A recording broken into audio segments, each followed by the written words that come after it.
kugeza ku isaha nawe mumaranye imyaka hafi 10. bivuze ngo murabana wowe mwembi gusa? Nta wundi tubana nige nawe gusa. Ngo nakunda kugira cyane no kutumva no kwikanga, yikanga buri kanya. Ntiyumva arikanga buri kanya. Ikindi cya kabiri aribagirwa cyane. Kubaho kwacu nuko njya gupagasa ngaca inshuro. Guca inshuro ubwo niko tuvuze? Kujya guhingira umuntu nyakama ibyo kujya cyangwa kama amafaranga. Nkaza amushyikiriza agateka tukajya.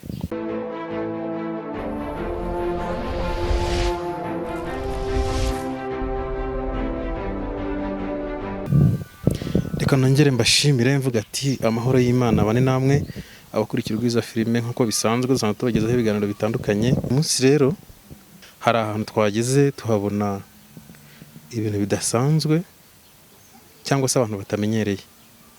Twageze ahantu twagiye mu karere ka Karongi mu murenge wa Bwishyura. Muzi ko dukunda no kuhatembera cyane, nuko tubona umubyeyi ufite umwana urwaye, mbese ufite uburwayi budasanzwe ku buryo twamurebye natwe bidutera ubwoba cyangwa se tugira ikibazo.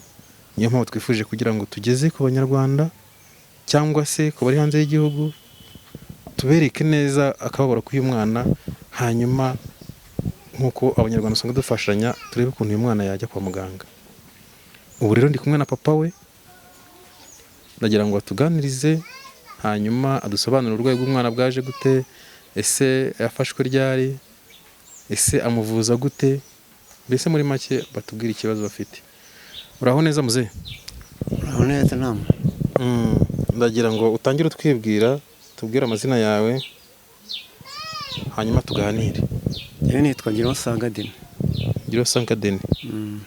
Ikibazo uyu mwana yagize kuva yavuka, aho byaturutse, ibintu byatewe n'iki, ese uburwayi nuko agenda ahinduka mu buzima busanzwe, tuganirize muri make. Ubundi uyu mwana akivuka yavukanye uburwayi ariko butagaragara cyane. Uko yagiye akura rero niko byagiye birushaho gukura kugeza uyu munsi. Ubundi akivuka yabanaga na nyina. Nyina rero umwana amaze kugira imyaka 3, nyina aramunjugunyira, aramuzana aramumpa ngo ntamushaka. Ubwo nanjye rero ndeba kumutererana ko kumufata ndamwirerera kugeza ku isaha nawe mumaranye imyaka hafi 10. Bivuze ngo murabana wowe mwembi gusa? Nta wundi tubana nige nawe gusa. Mama we yaramuguteye, nuvuga ngo ntago bana na mama wiwe? Yaramwanze. Aramunterera, ubwo nagenda ndamuzana, ubwo ariko biturutse ku bayobozi b'umudugudu babanaga nawe n'abanyabuzima. Bavuga ati umwana n'undi ko agiye gupfa wamujyanye.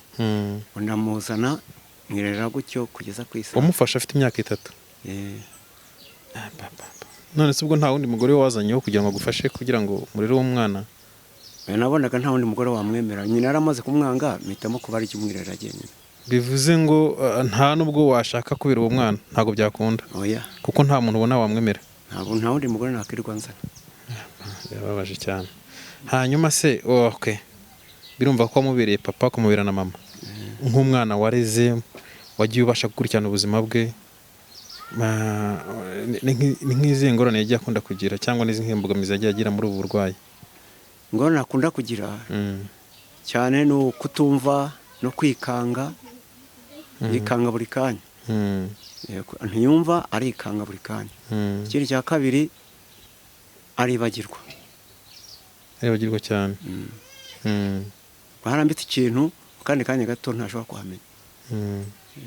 Urumva arajijwa cyane. None se hari mwagerageje kumuvuza? Twamujyanye ari hepfo, aduha transfer yo kujya i Kigali CHK. Tugeze CHK batubwira ko ntacyo bamukoraho, bataragira imyaka 15. Ngo turongera turagaruka hano hepfo, haje icyuma naho tujyayo ku bitaro bikuru bya Kibuye. Naho baratubwira ngo ntacyo bari kumubonaho, kandi bigaragara ko ameze nabi, arembye, ariko ntacyo babikozeho. Twahise twongera turagaruka turataha. ubusanzwe se ko ubuzima bwanyu mwego muri rusange kugira ngo bashe gukurikirana ubuzima bw'umwana ndetse n'ubwawe cyane cyane nk'umuntu bigaragara ko twanagusanze mu murima wihangane, ubundi ubusanzwe mubayeho gute? kubaho kwacu nuko njya gupagasa ngaca inshuro. Guca inshuro ubwo niko tuvuze kujya guhingira umuntu nyakama ibyo kurya cyangwa kama amafaranga, nkaza amushyikiriza agateka tukarya. Ubuse niwe uteka n'umwana? Rimwe na rimwe iyo ndahari. Nuko bigenda umwaka ugashira undi ugataha. Bigenda bite iyo mwatekereje kumuvuza cyangwa yarwaye? Nta bushobozi dufite ntabwo. Nabwo hari umumama wari wemeye kuduha inkunga y'itike yo kujya i Kigali. Leta nayo iza kuduha inkunga ya mituweli. Ntabwo baturuhishaga kuri mituweli. Ubwandi ibindi twarabyishakiraga. Ubuse nk'icyo wifuza muri rusange, tuvuge nk'urugero, urabona nyine ko umwana arushijeho kuremba, biragaragara ko abantu bajya bamara bagiye batubwira ko atari uko byari bimeze, ko kiri kurushaho kubyimba cyane, siko batubwiye? Ugereranyije nuko umwaka washize byari bimeze, urabona bimeze gute? Ubu birakabije, birarenze cyane. Ni nk'iki wifuza rero kuri uyu mwana cyangwa se ku bantu badukurikiye? Ikintu nifuza n'ubufasha kugira ngo mbone ko namuvuza. Ubufasha bw'utu bwo? Inkunga. Cyangwa se nkashaka umuterankunga, tukabona umuterankunga wadufasha akaba yavuzwa. Ambwiye ukuntu ubayeho wenyine n'uyu mwana. Mu by'ukuri nubwo wambwiye ngo uca inshuro, nk'igihe utabonye nk'iyo nshuro bigenda bite? Ngo ni ukurekera. Kurekera ubwo gute? Nta kundi nye turaryama tukarekeraho. Ni ugushakisha ku buryo mpaka tubibona, iyo bibuze nyine ni ibyo. Cyangwa se hakagira nk'abaturanyi yenda badufasha. Ahantu se ngusanze niho muba, ni ku isambu cyangwa bimeze bite? Nta sambu tugira, turakodesha. Nta sambu mugira? Nzi ko abasaza bagira isambu kandi ndabona ushaje. Dufite barahatwaye, aruhajyanye. Bahabibye se? Oya, mu bintu n'ibyo by'amateko nyine by'ingo. Bivuze ngo ubona muba kano kazi mbabonyemo muragakodesha? Ubuzima numva bukomeye. Ubuse muhakodesha angahe? Hano tuhakodesha 5,000. 5 ku kwezi? Ubuse 5 ku kwezi iyo utayabonye bigenda bite? Utayabonye nyine inzora dusohora tukajya ahandi. Kada? Ubuzima burakomeye. Ubuzima burakomeye kabisa. Okay. Twagusanze rero ahantu byagaragara ko ari no guhinga, ngira ngo n'abantu barabibona. Ndetse n'umukobwa wawe sinzi niba mujyana mu murima mugahinga. Mu by'ukuri hari ahantu bahingaga, ni ahantu watishije uhinga cyangwa ni umudamu narindi gukorera? Ni umudamu uri gukorera, wari guhingira muri make? Uwo wapatanye se ho guhinga cyangwa? Ndapatana cyangwa se bakamuha bubyize. Okay.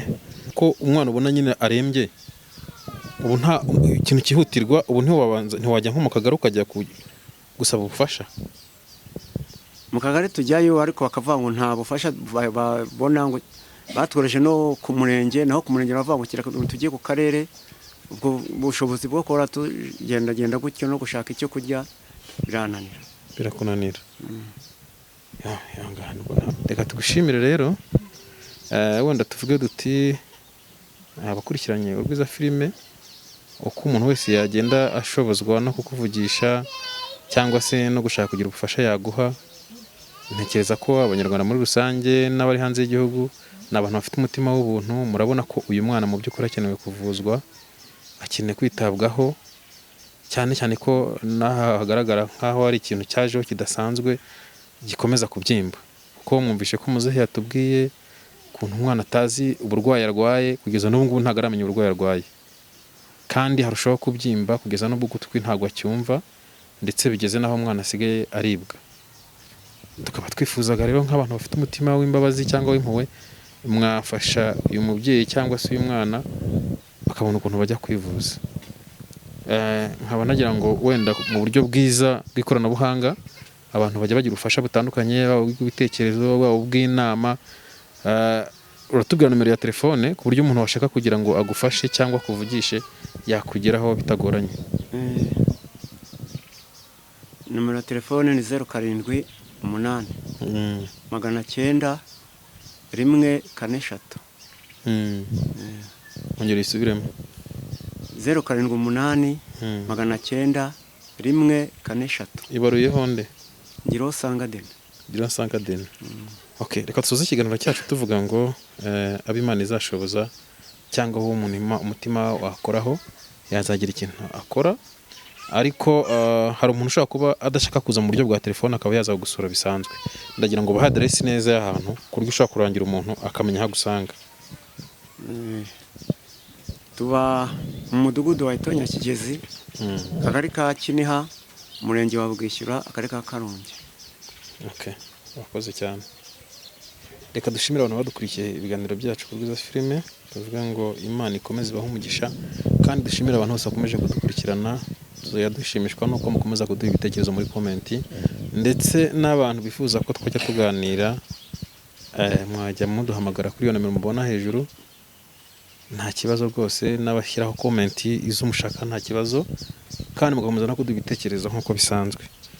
Navuga nti Imana ibahe umugisha, murakoze cyane.